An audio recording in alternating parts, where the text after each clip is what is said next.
What's up everyone, Skizzers here, and in today's video we're going to be starting a new journey with a new series called the Playbook. It's going to be a series that goes over strategy, habit building, and tools you can use to get yourself top fragging and carrying your team in no time.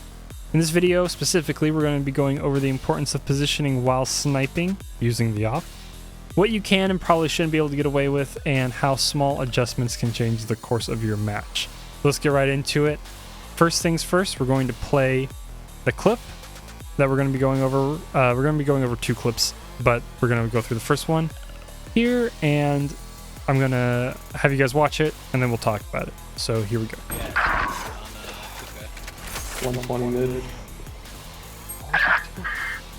Just near arches.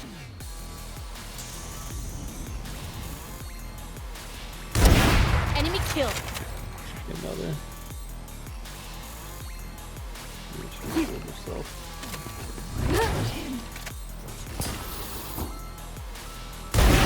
Yikes. Nice.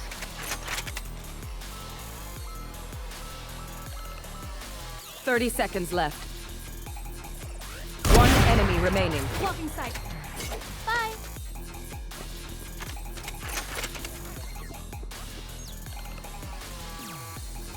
Evan might be best play. Four. That also is great too.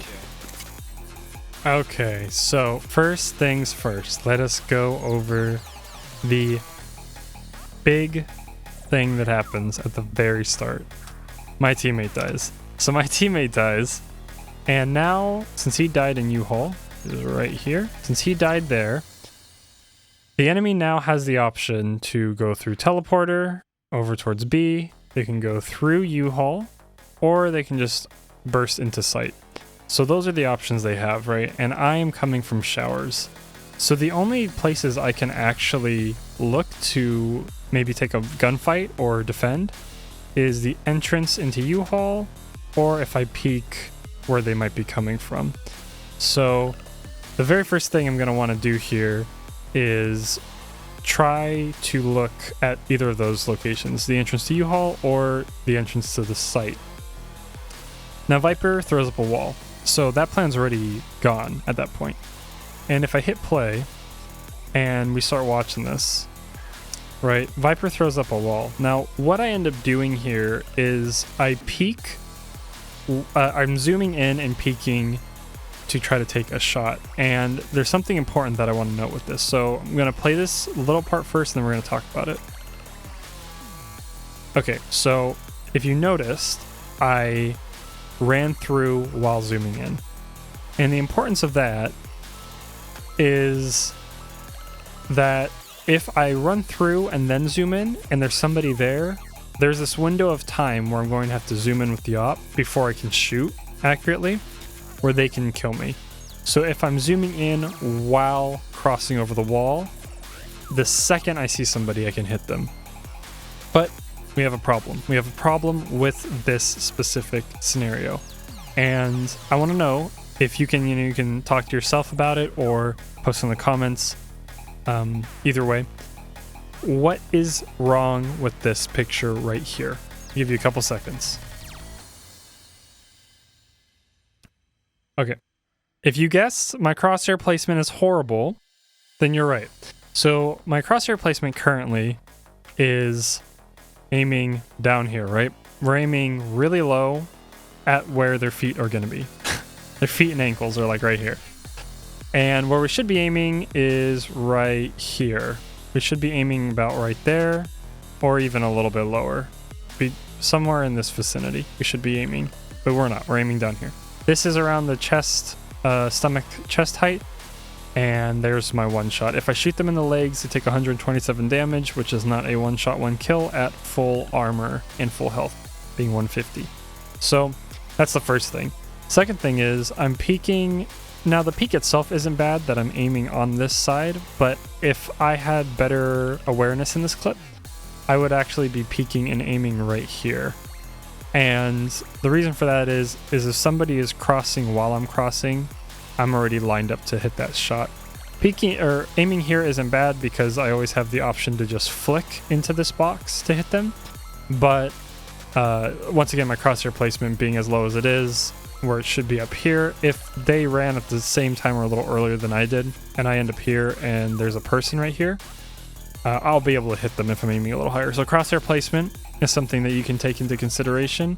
And as far as that goes in improvement, it's just going to be learning the maps, where height elevations are. You can see I'm actually aiming, if a person's standing right here, I'm aiming around where their like shoulders and head would be, like if this was their body, right? So I'm aiming at a pretty good spot for my elevation, but there's stairs here.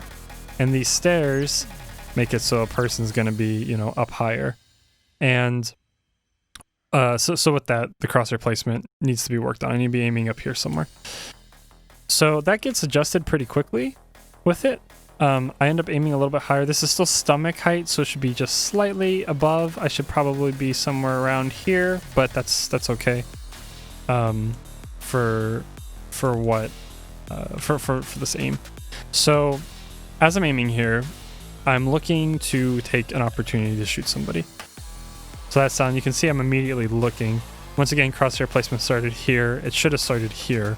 And those are just little minor things that you can take into account and work into your own gameplay. Just kind of aiming better. And currently I'm opting from default plant spot next to the triple box. And as I'm aiming there, obviously Viper turns the corner and I take the shot and take out Viper.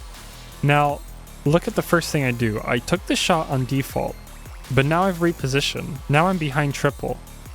So what this is gonna do is the enemy knows that they just got sniped from here. If you look at the minimap, the enemy just got sniped from here. Their guy's dead. So they're still going to scan from U-Haul going this way. All right, they're still gonna scan that way. But I'm gonna show up a little earlier than they might be anticipating. And although most good players will shoot you as soon as they see you, this is a couple millisecond window for you to be able to take the shot before them. And a couple milliseconds doesn't sound like a lot, but it could be the make or break for your round. So because I'm here on, or behind triple, I'm gonna have a few milliseconds where they're gonna be reacting to the fact that I'm no longer where I was, which was over here on default. And although it's a very micro adjustment as far as the entire site goes, it's a pretty small reposition. It's a reposition nonetheless. They're probably going to be looking more that way, where I am, where I would have been on default. Or that's where they're anticipating me to be opping from, because it's a pretty safe spot to opt from in this current position. But I've rotated over to behind triple. Now I don't shoot anybody from behind triple. And if we continue to play the clip, I end up repositioning. Now on Jet, you can do this really quickly. You can also do it on Omen, Sage, Raze. There's a lot of different characters who can gain this elevation onto Truck. With Jet, it just happens to be quick. For the sake of incorporating this kind of rotation playstyle in any character's gameplay, you can just sit on triple. That's like a perfectly fine rotation. I just wanted to get a really off angle that they might not be expecting. So I jump up onto Truck. I get flashed, and now I'm hiding behind the wall here. So Phoenix wouldn't have seen me if he peeked and was looking towards the direction into sight. So if I pause it here, you can see he's actually looking at U-Haul. So a couple things could have been happening here. He could have, well, from his position, he probably wouldn't have been able to peek that far into sight. So what I think he was probably thinking was, I was here, right? I was looking at the minimap, I was here on default. I think he thinks that I rotated all the way into U-Haul and would be aiming at him from right there. Now, I didn't rotate that far. I had the time to, but I definitely did not rotate that far. So even from the original position that we talked about from right here behind triple, where I was opping kind of over, and this, I know this isn't exact, but I was opping on default, and then I kind of moved, and then I was opping behind triple. This same positioning would be perfectly okay. You would see him a little later than my current position on top of Truck. That's just the way angles work. But the point is, he thinks I've rotated into U-Haul, or he's worried about U-Haul. This angle in particular lets me see him a little bit earlier, so I'm able to take the shot and get the kill. Now, what's the first thing I did? I took this shot, and I'm repositioning. I'm immediately moving away from the location I was at. And I'm opping from U-Haul now. So if the call out was, and we're going to pause it right here. So if the call out was, I got sniped at default. Then it was, I got sniped on top of truck. All right. So these are the two places that I shot from. If you look at Jet, where's she looking? Her eyes are going over here, which is over here. So you can actually see, if you look real closely, there's the little arrows of where the location, or where the player is looking. You can see like the little arrow, little bump. So if you follow that roughly, she's looking at truck right now, because that's where Phoenix just died from. So she's watching truck, and then probably watching in a peripheral around here, that little in-between area. And so that's where she's focused. But I've repositioned. I took the shot. Remember, I took the shot here at truck, and now I rotated, repositioned. This is what the whole video is about. Why repositioning so strong while opping. So now I've repositioned. She's looking where I used to be, but I'm over here now. And then I get the free kill. I take the shot. She's not ready for it. It's a surprise factor. She's got no time to react to that. And once again, I reposition again. Now this is kind of one of the spots I was in prior. And the thing I want to talk about here is, as I look around the corner, we see Sage. Now, the thing to point out here, right, is I just opt her teammate from U-Haul. Looking at the map again. Map is your best friend, by the way. So I just opt her teammate from U-Haul. Now, she has almost all the information she needs, right? But it's still a 50-50. I'm either still in U-Haul and looking to op in that U-Haul angle, or I've looped around and I'm going to try to op from a different angle. The thing she doesn't know is if I'm in U-Haul still, right? Now, if she says I'm not in U-Haul, where are the places I could be? This is what she's going through in her mind as quickly as she possibly can. Well, I could push out of U-Haul and try to get a new position on the site. What I think she's thinking, based on this right here, because she's getting ready to cast an orb, right? She's getting ready to use an ability. I believe that her guess was, Jet sniped my team at U-Haul, and now Jet is rotating into heaven for a better angle, based on what we're seeing right here. Now this is all, 2020 hindsight stuff where we can really analyze this kind of thought process. In the moment, it's just Jet as you, the player, is turning the corner, or whoever you end up playing, and the Sage thinks that you're not there. That's the reality of the situation, but these are things that you can start thinking about and implementing into your playstyle in order to allow you to grow as a player, and eventually this stuff just becomes automatic. Like, you don't actually have to think, okay, where are the positions he could be and be rotating? Your brain will just go, it roughly takes him X amount of time to run to this location from where he just sniped, or from where she just sniped, or whatever. And those are going to be things that you want to think about, right? And but at like a really fast subconscious level. You don't want to have to actively be thinking about this. At the start you will be, but as time goes on, it'll just kind of come naturally. So based on timing, right, Sage was in mid. She was probably over here somewhere, and because Jet was right here when I opted her.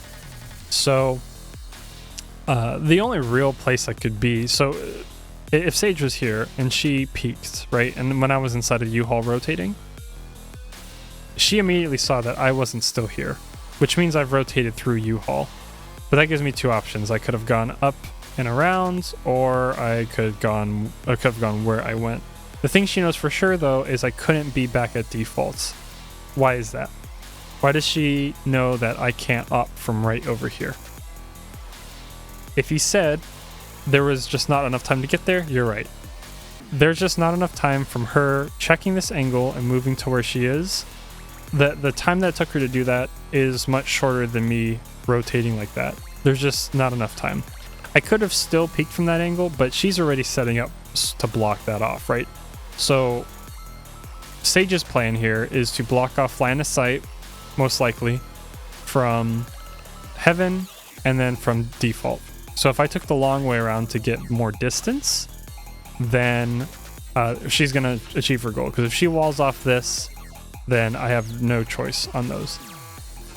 But she's getting ready to cast something. She wasn't ready for me to just take a short angle, which is what I ended up doing. And I'm able to get the kill because of it. So the big things I wanted to have, sink into your guys' minds as you watch this and go over it is I opt from default.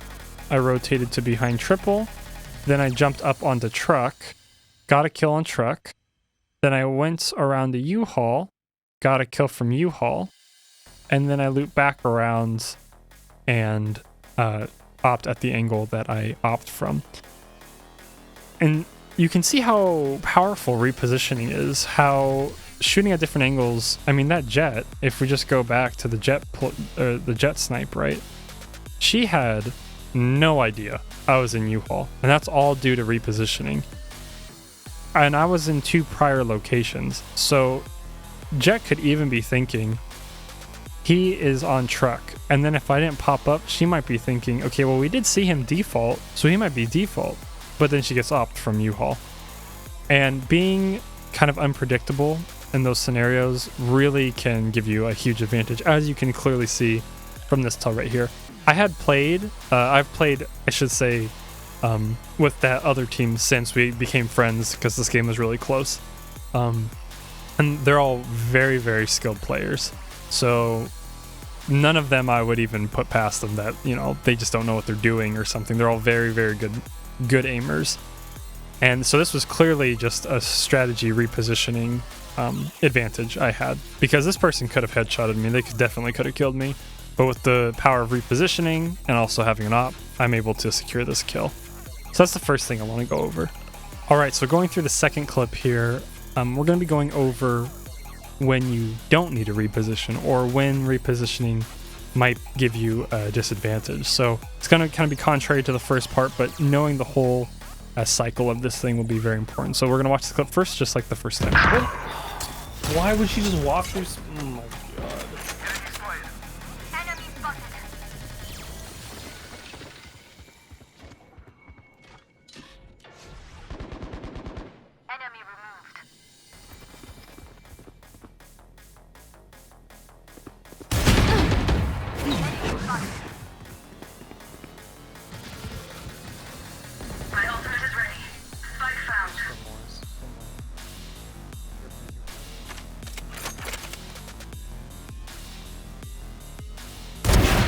Stay down.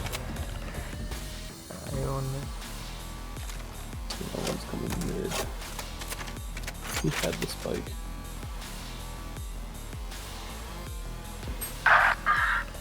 Yeah, one boxes.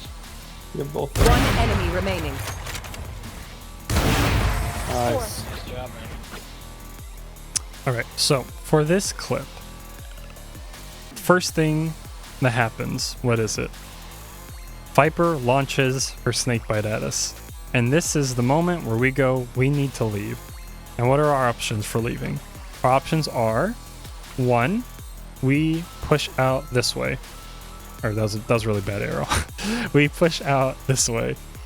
What's the problem with this? Well, we're going to be looking towards mid, right? Towards the A short section.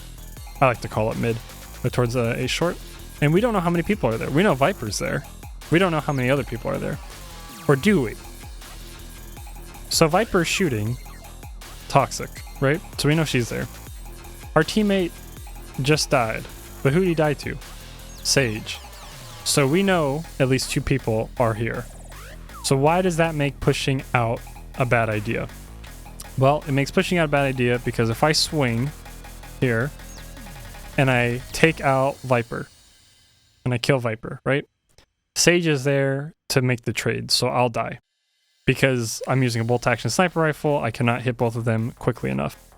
Now, if I really want to be risky and do some crazy outplay, I swing, I kill Viper, then I dash this way, then I hold an angle, and then hopefully I win the 50-50 to kill Sage, right? That's another option. I could also dash back to where I am, though that's a lot more ground to cover.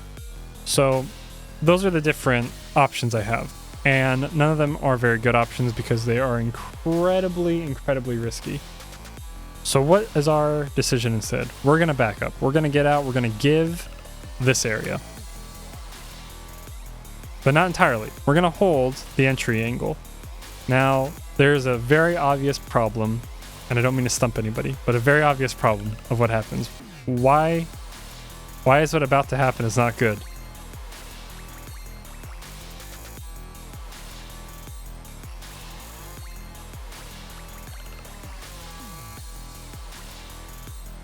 I just failed to do my job as the opera because I missed.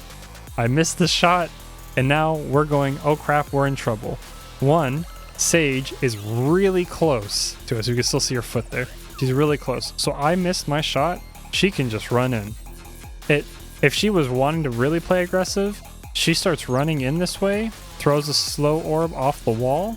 That'll bounce over into here, and then she just runs in and guns me down. There's nothing I could really do in that situation except for hit a really lucky snipe, right? But we don't want to die. The score is 10-12. It's 4-4, and we have res, but we can't get to our guy. And our healer is over here on the other side. So there's a chance that Sage dies, right? Our team, Sage dies. And Viper is flanking currently. So Viper's flanking. That means we're the sole defender of A. So if I die, they take over A completely. She can push in this way. She can wall off behind her. I mean, there's 100 different things that they have access to if I die here. So the play we end up doing, so we don't die, is we run away. Now I throw a smoke there. That's just kind of something I like to do on Jet to cover my tracks. If I'm in a situation where I'm running away, you don't really need to do that. There was no danger. I could have made it around this corner without the smoke before she could push in and get a shot on me. But this next part is what I want you to listen to. Listen very specifically. Okay, I don't know if you noticed, but different terrain makes different sounds. So the wood that you run on makes a different sound than the concrete you walk on A site. And those are all sound cues for the enemy. So the enemy knows I'm in U-Haul. Then the sound cue changes. Now I'm on concrete, so now I'm within the A site. But what do I do here? I walk. I push the walk key right before I hit vents. Because vents also makes a different sound cue. And I don't want them to know that I'm going to be going up to heaven. There's a good chance I'll be going up to heaven, but I want them to know that.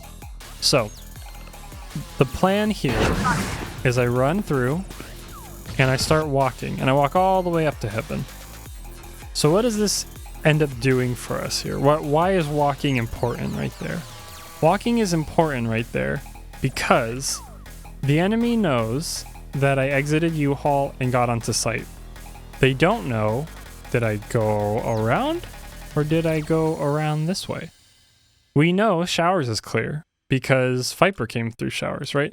So Viper, at the very start, cleared this entire area. She cleared all that. So we know that the enemy is around here. Or they're coming from B. But we don't care about B right now. The immediate threat is around this area. So there's no way they're going to be on showers, and most likely they're going to be more within this box, right? This is where we're expecting the enemies to be.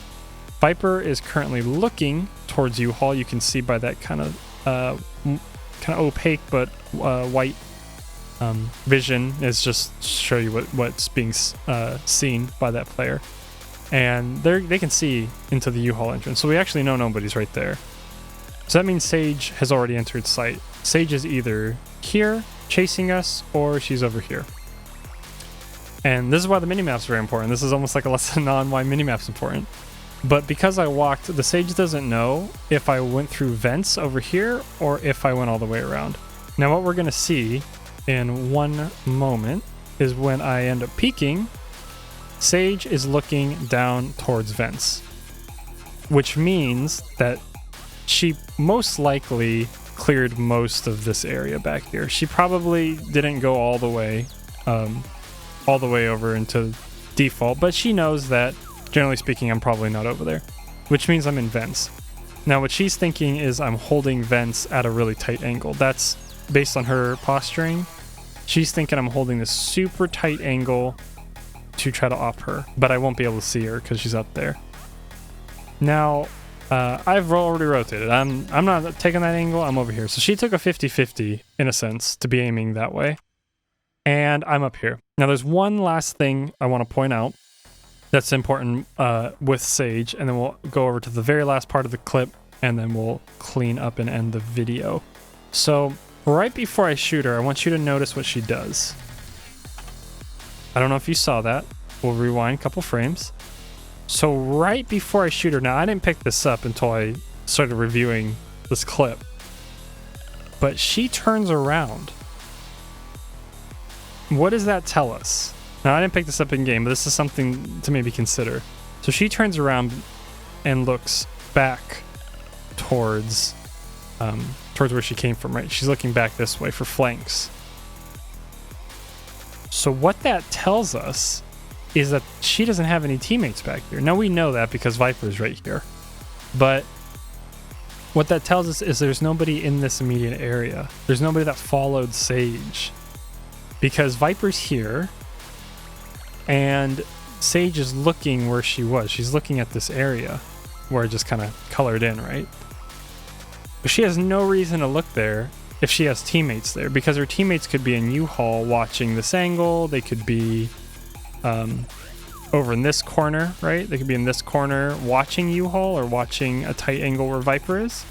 But the fact that she looks back means that she's actually alone on site. There's nobody else there to protect her or help her. And I didn't pick this up in the middle of my game, and most of the time this probably won't register, but this is something interesting that I think you can dissect for your games in the future. What I was worried about is right here, I went, oh crap, there's Sage, and I tried to get my crosshair up to take a shot and to get her, right?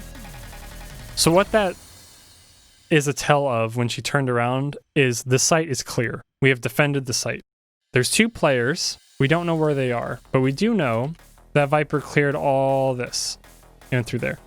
So that means that the remaining players are coming from B or over towards B.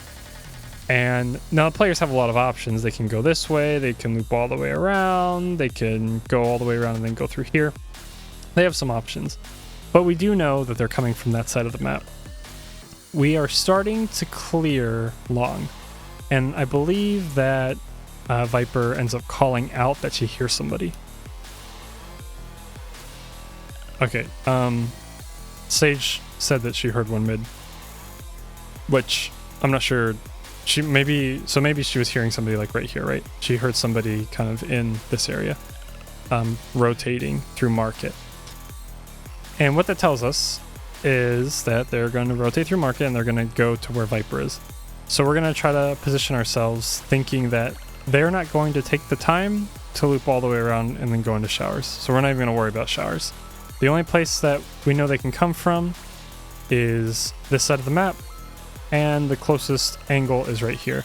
Now mentally I'm doing a timing that if I give roughly 15 seconds, maybe when it hits like 25 seconds left, they could be coming from showers, because if they were in full sprint, this probably takes, I haven't timed it myself, but I'm estimating this probably takes about 10 seconds to get through.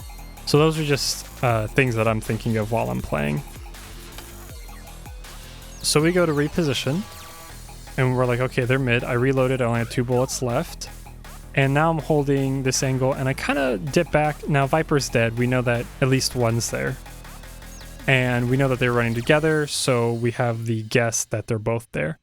So remember, Sage died up here by us in heaven. So what does that tell us? They know we're in heaven. Why didn't we reposition? Because at the moment, there's no better spot it could be. Now I could have rotated kind of down over here. I could have went over to default, could have went to either of those spots, right? But in reality, heaven is a pretty good angle to be holding. It's hard for riflers to shoot this far. You can hit the shots, everyone can hit the shots, but it does put you at a little bit of a disadvantage because now my head is this big instead of being this big. And those are things that I'm considering. So I'm holding this angle because I'm confident that if they peek me, I'm going to win this. And this is kind of more or less a 50-50. It's probably more of a 60-40 because I'm sniping and they're not. And there's a lot of distance between us, but I still consider this to be a 50-50. 50-50 meaning that we both know where each other are, so whoever's the better shot is going to win. And you can see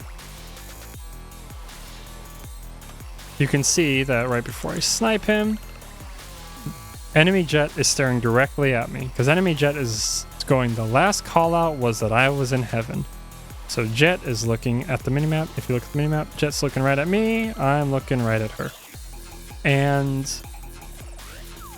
with that said, what I'm doing here is taking a 50-50. Now, I knew that these guys were good from this game. Moving forward, Haste in particular is like an insane headshot aimbot kind of guy. He's not cheating, but he's just really good. And I wasn't thinking about that in this game, but looking back on this clip and knowing how good this guy is, this was literally a 50-50. He was probably going to 2-tap me from across the map. Since he's using Phantom, it'll be a 2-tap. So this was actually very much a 50-50.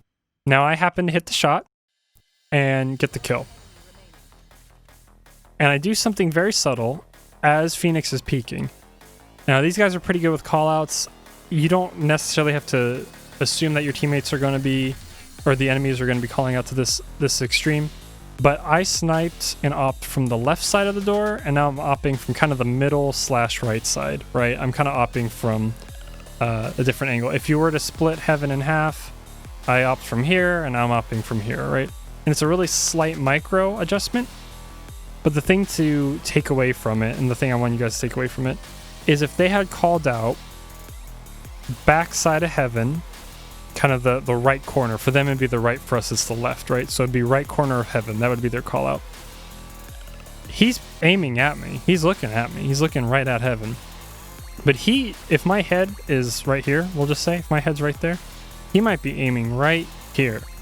And that is just enough where he has to readjust that I can take the shot and I can win this duel. So that slight micro adjustment might have actually won me this. So it's just something to be thinking about in repositioning and all that. So quickly to go over what we did once again. In the first clip, we opt from default. We repositioned to behind triple. We did not shoot anybody. Then we used Jet's ability to jump onto truck. We opt somebody from truck. Then we rotated and repositioned into U-Haul. We opt somebody in U-Haul. Then we repositioned again, went back through the middle of site, and opt somebody from the middle of site at a close range snipe. In this clip, we missed a shot in the center, so we rotated out. And then to confuse our enemy, we walked on the concrete, and then in the rotation, we walked the whole way, so they don't know that we're necessarily in there. Sage ended up watching vents, and we opt Sage from heaven. I'm going to clean that up. So we opt Sage from heaven.